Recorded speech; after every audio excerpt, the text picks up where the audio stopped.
છે. નાના છોકરાઓ છે રોડ ઉપર બેસીને બિચારા ભણે છે, તો આપણે એ લોકોના માટે કંઈક કરીએ છીએ. બેગ છે. હવે આપણે જ્યાં ચકલીઓનું ઘર લગાડીએ છીએ તો એ ચકલીઓ અત્યારે આપણે દેખાતી કેમ નથી વધારે પડી આપણે જે રહીએ છીએ જેમ કે. Hello, good morning guys, welcome back to my channel. મારું નામ છે નચિકેત પટેલ અને હાલ હું છું કડી અને અત્યારે વાગે છે સવારના 4:45 અને હવે અમે અત્યારે જવાના છે ચેરિટી માટે. અમે બાઇક ક્લબ ઓફ કડીવાળા અમે બધા જવાના છીએ.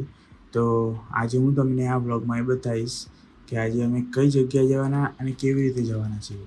ઓકે, તો ચલો મારી સાથે આજે અમદાવાદ અને ત્યાંથી જઈશું આપણે ચેરિટી માટે બધા બાઇકરો ભેગા થઈને.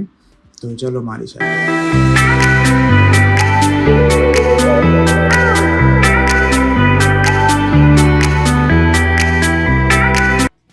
હેલો ગાઈઝ, અત્યારે અમે આવી ગયા છીએ બુડાસણ, જે કડીથી 6 કિલોમીટર થાય અને હવે અહીંથી જવાના છીએ કલોલ સિંધબાજ હોટલે, જ્યાં અમારા બાઇકર્સ ત્યાં વેઇટ કરે છે અને ત્યાંથી અમે જઈશું અડાલજ. અડાલજથી અમે જઈશું ઝુંડાલ. ઝુંડાલથી અમે આખા 35 બાઇકર્સ ત્યાં ભેગા થઈને પછી અમે જવાના છીએ ચેરિટી માટે. તો તમને હું ત્યાં જઈને બતાવીશ કે હાલ ધાર્મી આવી રહ્યો છે, તો પછી ત્યાંથી આગળ જઈએ. એ ગાઈઝ, અત્યારે અમે આવી ચૂક્યા છીએ સિંધબાજ હોટલે અને બાઇકર્સનો વેઇટ કરીએ છીએ. એ બાઇકર આવે પછી અમે ત્યાંથી હવે જઈશું આગળ અડાલજ અને ત્યાંથી આગળ અમે ઝુંડાલ ચોકડી જવાના છીએ. પછી અમે જવાના છીએ, મેં તમને આગળ બતાવ્યું એમ. તો આ મારો મિત્ર ધાર્મી અહીં ઊભો છે એન્ડ અમે બધા એમ જવાના છીએ. એની અંદર માઇક લગાવેલું છે ને એને સંભળાશે નહીં કમ્પ્લીટ, લેકિન નહીં સંભળાતું. એ ગાઈઝ, અત્યારે અમે આવી ગયા છે ઝુંડાલ ચોકડી અને આ અમારું BCK એન્ડ અમદાવાદ મોટો બાઇકનું એક જો લાઇનઅપ છે.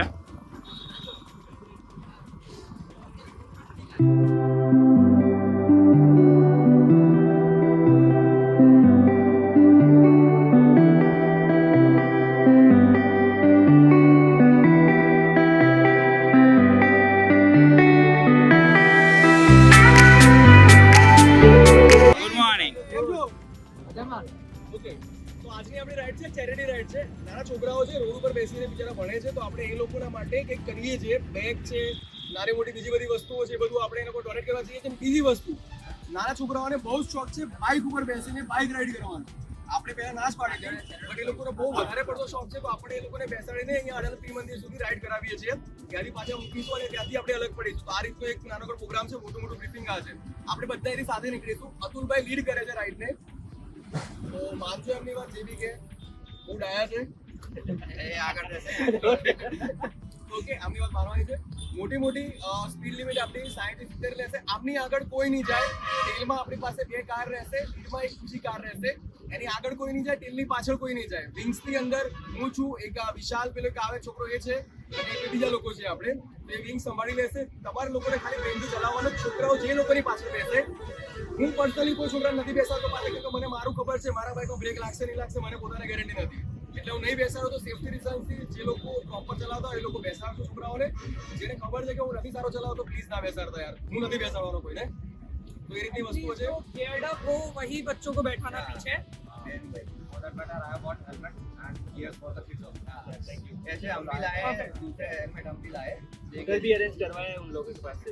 Second thing, do not rush riding. કોઈ થ્રોટલ એક્સ્ટ્રા નહીં આપે, કોઈ શો ઓફ નહીં કરે. આપણે અહીંયા કોઈ શો ઓફ કરવા માટે નથી આવ્યા. એક ચેરિટી ઇવેન્ટ છે, છોકરાઓને આપણે મદદ કરવા માટે આવ્યા છે. તો એ વસ્તુ દેખાડજો, પ્રોફેશનલિટી બધા જ દેખાડજો. કોઈ શો ઓફ ના કરતા. બધા પોતાની જાતમાં બહુ જ સારા રાઇડર છે, but do not show off here. Okay, hello guys, અમારો લાઇનઅપ અહીંયા સ્ટાર્ટ થઈ ગયું છે એન્ડ હવે અમે અહીંથી નીકળીએ છીએ ચેરિટી માટે. જે નાના બાળકો અમારું ત્યાં બેસબરીથી વેઇટ કરે છે, તો ચલો ત્યાં જઈશું અને એમને ખુશ કરવાનો ટ્રાય કરશું. તો ચલો અમારી સાથે. તો ગાઈઝ, અમે અત્યારે અહીંયા આવી ગયા છીએ ચેરિટી માટે અને આ અમારું આખું લાઇનઅપ છે બરાબર બાઇકર્સનું. અને અહીંયા નાના છોકરાઓ છે અહીંયા હાજર. જો રેડ કલરના જે કપડાં પહેરે છે એમાં એ બધા હાજર છે જ. એન્ડ મારા વાળ બહુ જ ખરાબ થઈ ગયા છે એના લીધે, કારણ કે મેં હેલ્મેટમાં આખા દબાઈ ગયા હતા, એના લીધે આખા વાળ ખરાબ થઈ ગયા છે.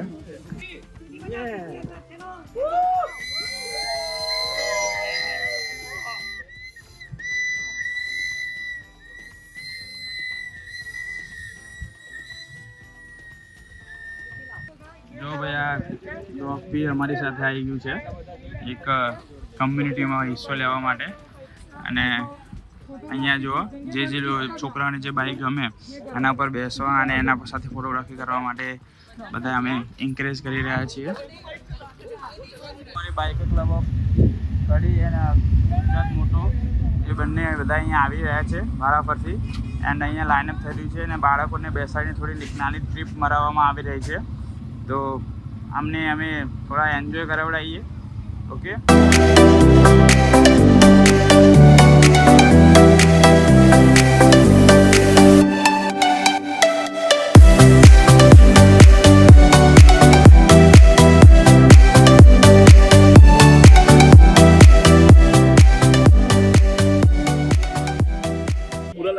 नहीं लगेगा. 5 कैमरे के साथ क्या करते हो पूरा दिन? मेरे पास 3 बाइक है, हाँ, हर बाइक में अलग अलग कैमरा लगता है. और 360 की क्या? 360 बाइक के मॉडल के हिसाब से वो मतलब कैमरा यूज करता है. अभी एक गिर गया, अभी 2 नया लाना पड़ेगा. कब ला रहे हो? अब देख रहा हूँ सीजन थोड़ा काम ज्यादा है, सीजन खत्म होने के बाद लाता हूँ. ठीक है, लगभग अगले महीने ला दूंगा. પૂરા ગુસ્સા. હલો મિત્રો, હવે જઈએ થોડો નાસ્તો કરવા માટે. એન્ડ અંદર બધા પહોંચી ગયા છે આપણા જે નાના નાના બાળકો હતા આપણી સાથે. એન્ડ જો આવડું મોટું અહીંયા આખું ડાઇનિંગ હોલ બનાવેલો છે. એન્ડ સામે આપણા નાના નાના બાળકો, અહીંયા અમારા બાઇકર્સના હેલ્મેટ્સ પડ્યા છે. ચલો આપણે બી મૂકી દઈએ અને થોડો નાસ્તો કરી લઈએ આપણે બધા પણ. कैसा? ये कितने का टेबल है? कितने का टेबल है? वो यहाँ पे पब्लिक देखो, ये 1 लाख रुपए की पब्लिक है और यहाँ पे 1 करोड़ का टेबल है. Oh my God. ये क्या करके पता है, हम लोगों से 5,000 में हेलमेट खरीदवाएगा, फिर 500 में स्टॉल लगेगा बाहर का. इसका वीडियो मैंने देखा है, ये बंदे को जानता हूँ. ये बेच डालेगा, ये सब कुछ बेच डालेगा. आईफोन भी चाहिए तो मिल जाएगा, बहुत सस्ता दाम है. ये आईफोन कौन सा है? 12 है, 13 है, जो भी अपने को लेना देना नहीं है. इसमें पैसे है, तुमको दे देंगे 10,000 में. ये अपने खींचा दिखा दो, पॉकेट दिखा अपना, खाली है पॉकेट और आईफोन मिलेगा. ये अरे मिल जाएगा 10,000 में, आईफोन लेके जाओ. ये तीसरा आ गया है. 1 2 3. તો ચલો મિત્રો, અહીંથી આપીને લઈએ આપણે ડીશ.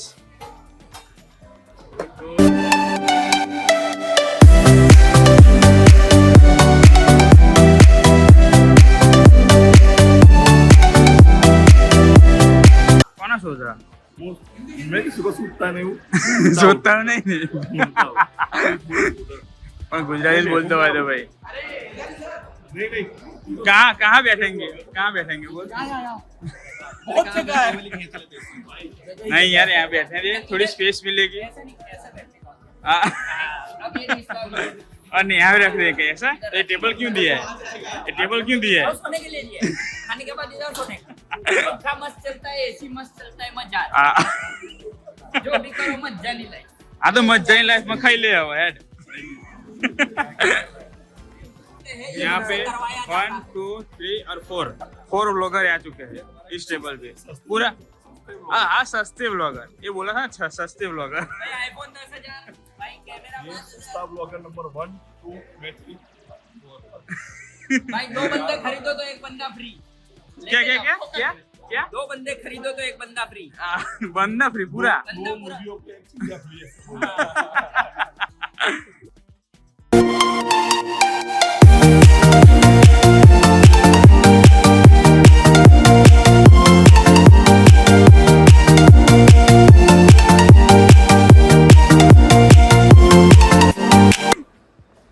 બાળકોની એક નાની નાની મસ્ત એક્ટિવિટી થઈ રહી છે.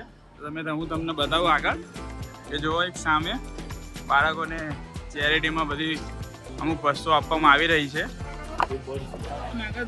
चकली नहीं आ रही, घर आ रही, चकली नहीं आ रही. એ ભાઈ એ ભાઈ આ ચકલી જો ખાલી ઘર જ આપ તો ભાઈ.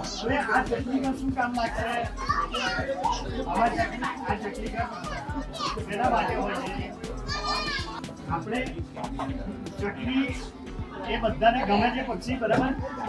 કેમ ગમે છે? આપણા ઘરે આવીને સરસ ચીચી અવાજ કરે છે, બરાબર? નાનકડી નાનકડી હોય છે, સરસ મજાનું ગીતો ગાય એટલે આપણને ગમે, બરાબર? પણ ચકલી આપણને જીવનમાં ઘણી રીતે ઉપયોગી છે. કારણ કે ચકલી આપણી આસપાસના જે આપણને નુકસાનકારક હાનિકારક જે કીટકો જંતુઓ ઈયળો આ બધું હોય જે આપણને રોગ પેદા કરી શકે એવા ખાઈ જાય છે. એટલા માટે આપણું સ્વાસ્થ્ય સારું રહે છે. તો ચકલી આપણી ફ્રેન્ડ થઈ કે નહીં? હે ને? આપણા બધાની ફ્રેન્ડ થઈ ને? તો આપણે મને છે ફ્રેન્ડની મદદ કરવાની. તો અત્યારે ચકલીને મારો કરવાનો ટાઈમ હોય છે, બરાબર? માર્ચ એપ્રિલમાં ચકલીને મારો કરવાનો ટાઈમ હોય છે. ચકલી ઘરમાં રહેતી નથી, પણ જ્યારે એને માળો કરવાનો હોય, બચ્ચા મૂકવાના હોય ત્યારે જે માળો બનાવે છે અને ઘરમાં રહે છે. પછી બચ્ચા ઈંડા મૂકે, એમાંથી બચ્ચા આવી જાય, બચ્ચા ઉડતા થઈ જાય, પછી એ પાછું ઘર છોડી દે છે. એટલે ચકલીને એ ટાઈમે આપણે મદદરૂપ થવા માટે આ વસ્તુ કરવાની છે કે આ ચકલી ઘર છે, દાખલા તરીકે આ ચકલી ઘરની પાછળ લખ્યું છે કે ચકલી ઘર આ ક્યાં લગાડવું, હેપી ચકલી ઘર.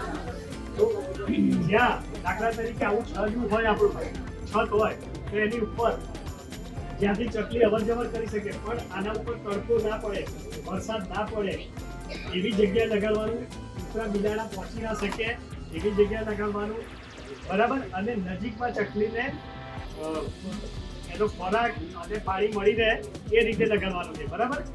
તો ચકલી આમાં માળો કરશે અને આમાં એના બચ્ચા મોટા કરશે, બરાબર? પછી એ બચ્ચા મોટા થઈને ઉડી જશે એટલે ચકલી માળો છોડી દેશે. પછી ફરી આપણે કાઢી નાખી આપી રહેવા દે. ફરી પાછું એને સપ્ટેમ્બર ઓક્ટોબરમાં જ્યારે એને ફરી માળો કરવાની ઈચ્છા થાય ત્યારે ફરી આવશે ત્યાં. એકવાર એને જો ફાવી જશે તો ફરી આવશે ત્યાં, બરાબર? સારી ક્વોલિટીમાં લેમિનેટેડ બનાવેલું છે, મજબૂત છે એટલા માટે.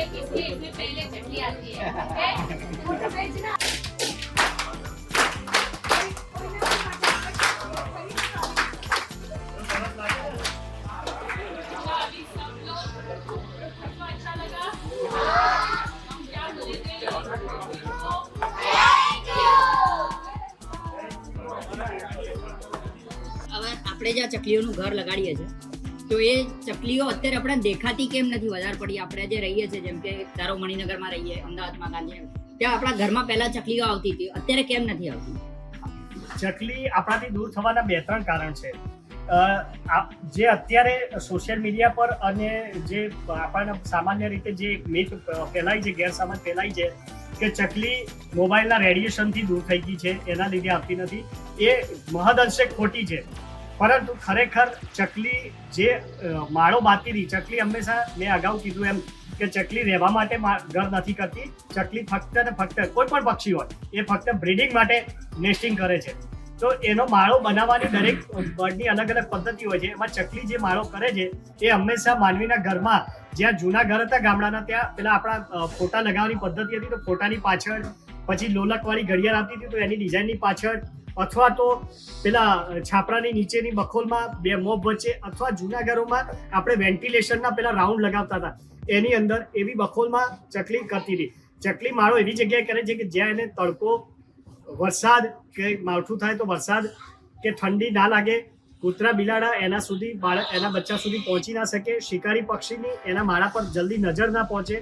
આવી આશ્રિત જગ્યા જ્યાં હોય અને નજીકમાં એને ખોરાક પાણી મળી રહે, કારણ કે એની ચાંચ નાની હોવાથી એને વારંવાર બચાવ માટે ખોરાક લેવા જવું પડે છે, પાણી લેવા જવું પડે છે. એટલે જેટલું નજીકમાં ખોરાક પાણી મળી રહે એવી જગ્યાએ એ પસંદ કરે છે. જ્યારે પણ માળો કરે છે ત્યારે એ જગ્યાએ એ 2-4-5 દિવસ પહેલા ઓબ્ઝર્વેશન કરે છે, તણખલા લાઈન મૂકે છે, પણ એના ચેકલિસ્ટમાં બધું ઓકે આવે તો જ એ ફાઇનલી એમાં માળો કરી પછી એમાં ઈંડા મૂકે છે. તો અત્યારે શું થયું કે નવા આપણા જે મકાનો છે એમાંથી વેન્ટિલેશન નીકળી ગયા, આપણે પેલા બહાર ફોટા લગાડતા હતા એ નીકળી ગયા, આંગણાઓમાં જે આપણે બખોલ રહેતી હતી કે જે 2 મોબ વચ્ચે જગ્યા રહેતી હતી એ બધી સિસ્ટમ નીકળી ગઈ. આ બધા કારણે, અને બીજું સતત એકદમ કોન્ક્રીટ અને પેલા વૃક્ષો ઓછા થવાના લીધે તડકો વધી ગયો, જેના લીધે ચકલી માળો કરી શકતી નથી. આ કારણથી ચકલી મોટે ભાગે દૂર થઈ છે. પરંતુ જો આ અમારું હેપી ચકલી ઘર લગાડીએ તો એમાં એને એ આશ્રય મળે છે. અમે આ ચકલી ઘરની ડિઝાઇન એ રીતે કરી છે કે જેને અમે 3 લેયરમાં બનાવ્યું છે. એક પૂઠું છે, એની ઉપર 300 GSM નું કાગળ છે, એની ઉપર લેમિનેશન પ્લાસ્ટિકનું કરી અને પ્રેસ કરી અને એને મજબૂત બનાવ્યું છે, જેના કારણે એ જ્યારે માળો કરવાની શરૂઆત કરે છે ત્યારે એને સેફટી અનુભવાય છે. એનું જે ખાનું છે, એન્ટ્રી પોઈન્ટ છે, એ રીતે રાખ્યું છે કે બને ત્યાં સુધી એમાં શિકારી પક્ષી અને જોઈ ના શકે. અને એને લગાડવાનું પણ એ રીતે હોય છે કે જ્યાં તાડ તડકો વરસાદ ના પડે અથવા તો કૂતરા બિલાડા ના પહોંચી શકે એવી જગ્યાએ લગાડો તો ચકલી આરામથી એમાં માળો કરે છે. એટલે આપણે જે આપણી મિથ છે એને દૂર કરી અને થોડાક પ્રયત્નો કરીશું તો ચકલી ફરીથી આપણા આંગણામાં કિલ્લોલ કરતી થશે. અચ્છા, હવે બીજો એક સવાલ છે. ઘણી વખત આપણે માળા તો લગાવીએ છીએ પણ ચકલી ત્યાં રહેતી નથી, કાં તો આવતી નથી, કાં તો એને ખબર હોતી નથી. તો એના માટે આપણે શું કરી શકાય? ચકલી અને કોઈ પણ પક્ષી હોય એ માળો એની કુદરતી રીતે જગ્યા શોધતા હોય છે. આપણે માળો લગાડીએ છીએ એટલે એવું નથી કે તરત એમાં ચકલી આવી જાય, કારણ કે ચકલીના ધ્યાનમાં આવશે તો. પણ તમે જ્યાં માળો લગાવો, જેમ મેં કીધું એની આસપાસ એને જે ખોરાક છે એને લગતો, જેમ કે બાજરી છે, જવ છે, કાંગ છે, એ જે ચકલી ખાય છે એવા ચણ એની આસપાસ આપણે નજીકમાં વ્યવસ્થા કરીશું, પાણીની વ્યવસ્થા કરીશું. તો શક્ય છે કે ચકલી એ ચણ માટે આવશે, પાણી માટે આવશે અને એની નજર પેલા પર પડશે તો એ માળો એમાં કરી શકે છે. એટલે આપણે એ રીતે એનો ઉપયોગ કરી શકીએ.